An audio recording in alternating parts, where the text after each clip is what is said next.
My name is Major Nathan Cole. I'm 38 years old, and for most of my adult life, I served in Army cyber operations. At 9:07 a.m. on a Tuesday morning, I sat in a secure video briefing and watched a colonel smile while he destroyed my career in front of 23 officers and 3 civilian directors. He didn't shout. He didn't threaten me. He just looked into the camera, adjusted the flag pin on his lapel, and said, "Major Cole has become a legacy problem. Useful once, but no longer operationally necessary." My hands were resting on the table. I remember that clearly because I watched my right thumb tremble against the edge of my coffee mug. Nobody defended me. Not Lieutenant Colonel Briggs, who had called me at 2 a.m. for emergency system fixes more times than I could count. Not Dana Whitmore from Civilian HR, who used the word resilience like a weapon. Not Colonel Marcus Hale, my direct commander, the man whose entire command reputation was built on systems I had designed, cleaned, repaired, and quietly protected for 6 years. They all sat there in silence, and that silence told me everything. Before I continue, if this story connects with you, take a moment to like and subscribe, only if you genuinely feel it. And tell me in the comments where you're watching from, because I want to know how far stories like this travel. Now let me take you back to where it started. I joined cyber operations after 2 deployments and a shoulder injury that made field command impossible. I was not the loudest officer in the room. I was not the most decorated. But I was the man people called when systems failed and no one wanted the failure recorded. That was my role. Invisible until disaster. Essential until budget season. In 2018, I inherited a communications platform called Sentinel Bridge. It was supposed to coordinate secure logistics between military supply units, contractors, and emergency response teams. On paper, it was modern. In reality, it was a rusted engine painted black. Every month, something broke. Contractor permissions failed. Encrypted message queues froze. Audit logs disappeared. And every time, Colonel Hale would send the same short message. "Cole, fix it quietly." So I did. I fixed it at 1:14 a.m. from a field tent outside Erbil. I fixed it at 4:33 p.m. while my mother was in surgery. I fixed it on Christmas Eve while junior officers posted family photos, and I sat alone in a server room that smelled like dust, burnt plastic, and old coffee. I was not bitter then. That came later. Back then, I believed duty meant absorbing disrespect if the mission survived. That was my mistake. The first real warning came in February. We were preparing for a major defense audit. The contract attached to Sentinel Bridge was worth $46.8 million, and renewal depended on system reliability, compliance records, and leadership transparency. Leadership transparency. That phrase would become funny later. At 6:42 a.m. on February 11th, I was accidentally copied on an internal email thread. The subject line was, "Personnel Risk Reduction." I opened it while standing in my kitchen, still wearing gym shorts, waiting for my toaster to pop. The message was from Dana Whitmore. She had written, "Coal is technically valuable but culturally outdated. Low political risk, limited family obligations. Recommend controlled access reduction before audit transition. Low political risk, limited family obligations." That was how they described me. Not as an officer, not as a man who had given 17 years of his life to service. A line item. A manageable removal. Below that, Colonel Hale had replied with 5 words. "Proceed. Keep him calm." I read it 3 times. Then I screenshot it. I saved the email. I printed it. I put the first copy in a folder named Weather. That was the first piece of evidence. It would not be the last. 3 days later, my access to Sentinel Bridge was reduced without notice. I tried to log into the secure repository at 8:19 a.m. Denied. I tried the backup credential. Denied. I called IT. No answer. I sent a message to Briggs. He replied 47 minutes later. Temporary restructuring. Don't overthink it. Don't overthink it. That was another phrase people used when they hoped you were too tired to notice the knife. At 11:30 a.m., Dana called me into her office. She had a glass wall, a fake plant, and a framed poster that said, "People First." I sat across from her while she folded her hands like a school principal. "Nathan," she said, "you need to understand that the organization has tolerated your communication style for a long time." I looked at her. My communication style? You can be rigid. I document failures. Exactly, she said. That was when I understood. They were not removing me because I had failed. They were removing me because I remembered, because I had records, because I knew which patches were unauthorized, which outages were hidden from clients, which contractor mistakes had been blamed on enlisted technicians, and which officers had signed compliance reports they had not read. I nodded. I said, I understand. Dana smiled. She thought she had won. But there was one thing she did not know. 3 weeks before that meeting, I had received an offer from a private defense technology firm called North Star Systems. They wanted me as director of secure infrastructure. Better salary, better team, no uniform politics. I had not accepted yet because a part of me still felt loyal. That part died in Dana's office. At 2:47 a.m. that same night, I sat at my dining table with every light off except the small lamp above my laptop. The room was silent. Outside, rain tapped against the window. I opened 6 years of archived reports. I opened repair logs. I opened contractor emails. I opened private messages from officers who had written, "Can we keep this off the official record?" I created folders by year. Then I opened a 7th folder. The year they decided I was dead weight. What I found next changed everything. There was a private chat channel called Clean Sweep. Members included Colonel Hale, Dana Whitmore, Briggs, 2 contract directors, and a civilian compliance liaison named Victor Ames. The first pinned message was from Hale. Goal before audit: reduce coal visibility, transfer knowledge, contain documentation risk. Documentation risk, that meant me. Another message from Dana said, if he resists, frame as burnout concern. Offer wellness referral. Avoid retaliation language. Briggs replied with a laughing emoji. Victor Ames wrote, make sure he cannot access raw audit logs after March 1st. I sat back in my chair and felt something inside me go completely still. Not angry, not shocked, still. That kind of calm is dangerous. I exported everything I was legally allowed to retain as part of my personal service record and whistleblower protection file. Emails sent to me, messages containing my name, access logs tied to my credentials, system patches I authored, emergency incident reports with timestamps. I did not steal classified material. I did not touch operational secrets. I did something far worse for them. I collected proof. Clean proof. Admissible proof.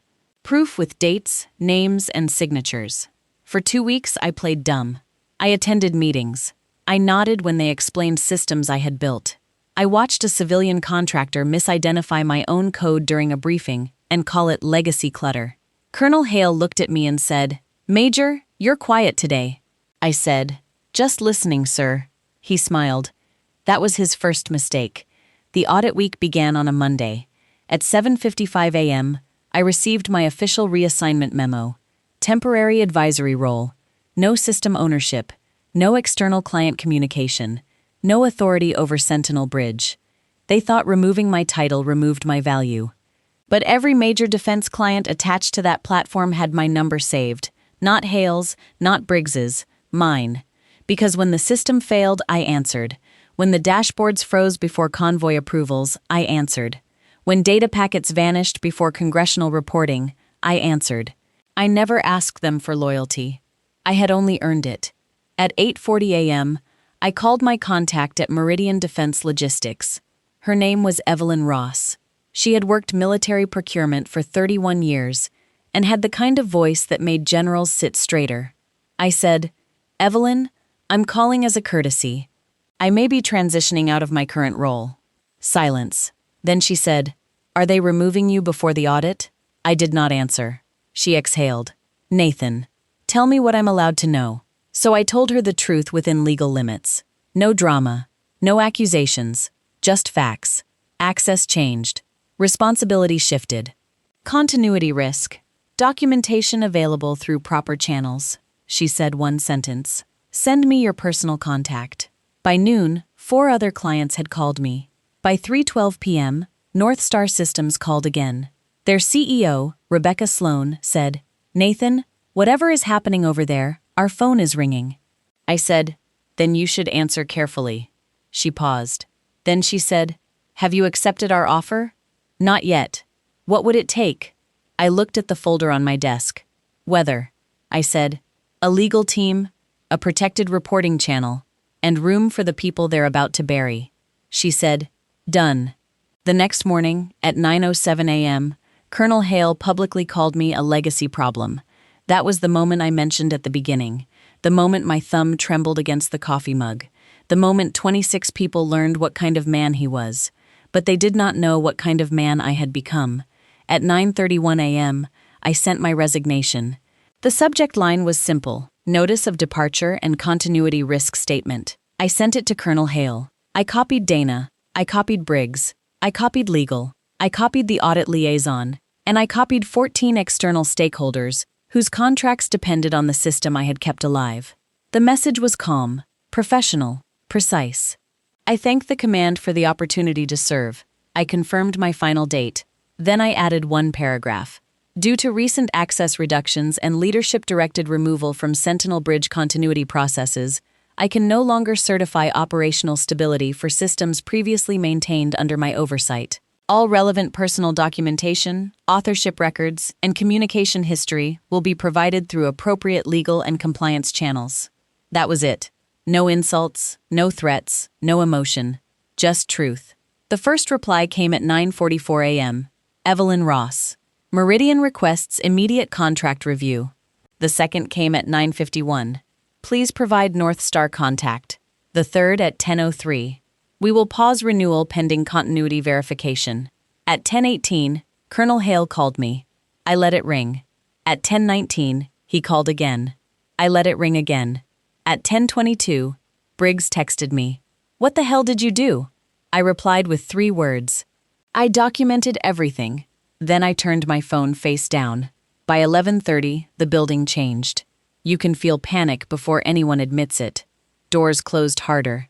Footsteps moved faster. People stopped making jokes near the coffee machine. Dana walked past my office twice without looking inside. At 12:06 p.m., legal requested a meeting.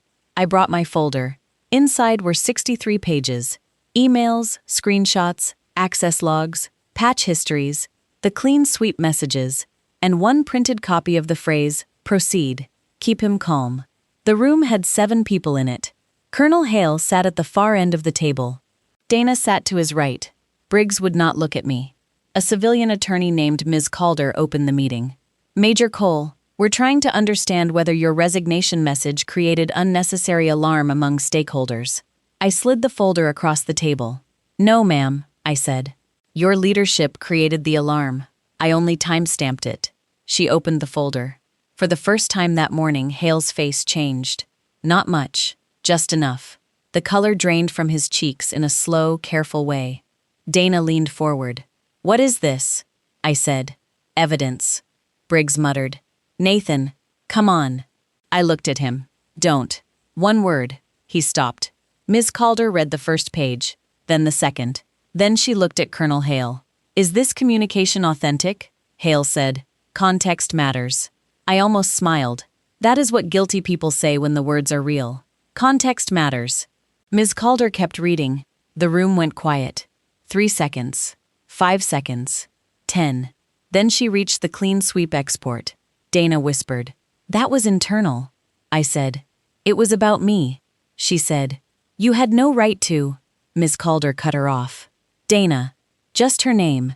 But it landed like a door closing. At 1:15 p.m., the audit team suspended interviews. At 2:40 p.m., Meridian froze their renewal. At 3:05 p.m., 2 more clients requested independent review. At 4:22 p.m., Colonel Hale was removed from direct oversight pending inquiry. They called it temporary. Everyone knew what that meant. Before I walked out, Hale stopped me near the hallway. His voice was low. Nathan, listen to me. This can still be handled quietly. I looked at the man who had called me dead weight, the man who had used my loyalty as camouflage for his incompetence, the man who thought silence meant weakness. I said, you taught me quiet. I learned documentation. He stared at me. I walked away. That should have been the end. It wasn't. The next day, Evelyn Ross gave formal notice that Meridian would not renew under current leadership. By Friday, 5 contracts were under review. By Monday, North Star announced a new secure infrastructure division. I was named director. Within 72 hours, 7 former colleagues sent me resumes. Not the politicians, not the climbers, the builders, the quiet people, the ones who fixed things and got forgotten. A systems sergeant named Alvarez, a compliance analyst named Priya, a civilian engineer named Thomas who had been blamed for an outage he warned about 6 months earlier, and Sergeant First Class Mason, who had once slept under his desk during a 19-hour recovery operation while Hale gave a speech about leadership at a hotel conference. I hired everyone I could, not out of revenge, out of recognition. 3 weeks later, the official inquiry concluded. Colonel Hale had engaged in retaliatory personnel practices, improper suppression of audit-related information, and misleading continuity reporting. Dana resigned for personal reasons. Briggs accepted reassignment to a training office in another state. Victor Ames lost his contractor clearance. The command issued a statement about integrity, transparency, and rebuilding trust. Those words always arrive late. 1 month after my resignation, I received a letter. Official letterhead, formal language. It recognized my instrumental contributions to operational continuity and system modernization. I read it once, then I placed it in the same folder as the first email. Weather, because some storms deserve records. 6 months later, I was sitting in my new office at North Star when Evelyn Ross visited. She looked around at the team through the glass wall. Alvarez was arguing with Thomas over a test environment. Priya was writing a compliance protocol so clean it looked like poetry. Mason was training 2 junior analysts with the patience of a saint and the posture of a man who had survived worse. Evelyn looked at me and said, "You built something good here." I said, "No, I found the people who were already good." That was the truth. Revenge is not always about watching someone fall. Sometimes it is about refusing to fall with them. Sometimes it is about taking your name back from people who used it in rooms where you were not allowed to speak. Sometimes it is about understanding that being tolerated is not the same as being valued. Colonel Hale eventually retired early. The official reason was health. Maybe that was true. Maybe pride counts as a medical condition when it finally collapses under its own weight. Dana started posting leadership advice online. I saw one post by accident. Healthy workplaces require honest communication. I closed the page. I did not comment. I did not need to. People like that do not fear anger. They fear records, and I had kept mine. I'm Major Nathan Cole, and that was the last time I allowed anyone to call my silence loyalty. If you are watching this and you have been the quiet one, the reliable one, the person who fixes everything while others take the credit, listen to me carefully. You are not dead weight. You are not difficult because you remember details. You are not disloyal because you keep proof. And you are not wrong for leaving a place that only respected you when disaster needed your hands. Family, command, company, institution. It does not matter what name they use. If they erase you in private and praise you only when they need rescue, that is not loyalty. That is control. Silence is powerful, but documented truth is stronger. So keep your records. Know your worth. And when the day comes when they ask why you stopped protecting them from their own consequences, answer calmly. I didn't stop being loyal. I stopped being invisible. If this story hit close to home, leave a comment and tell me, what was the moment you finally chose yourself? And if you haven't subscribed yet, now is the moment. There are more stories to tell. Take care of yourself.